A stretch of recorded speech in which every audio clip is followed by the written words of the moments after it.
Intercom Enterprise Messaging Hub app. The pros, the cons. If your enterprise needs a centralized platform for customer communication, Intercom Enterprise Messaging Hub promises seamless engagement across multiple channels. But is it the right fit for large organizations? On the positive side, Intercom provides live chat, automated messaging, in-app support, and robust CRM integration. Its standout feature is personalized messaging at scale. Teams can send targeted messages based on user behavior, life cycle stage, or segment. Enterprises also benefit from analytics dashboards that track engagement, response times, and conversion metrics, helping optimize both marketing and support strategies. Multi-channel integration ensures that teams can manage communications from a single hub, improving efficiency and visibility. However, there are drawbacks. The learning curve can be steep for new users, and managing large-scale campaigns may require careful configuration to avoid overwhelming customers. Enterprise pricing is higher than smaller plans, and some advanced reporting features may require additional setup or add-ons.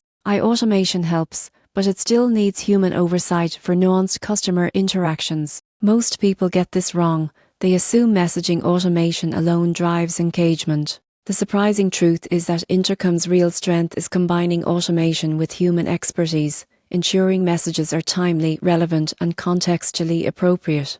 In conclusion, Intercom Enterprise Messaging Hub app is a powerful tool for enterprises seeking centralized customer communication, personalized messaging, and actionable analytics. It streamlines engagement across channels while supporting both marketing and support teams. For organizations aiming to enhance communication at scale, Intercom delivers a flexible and intelligent platform that balances automation with human insight.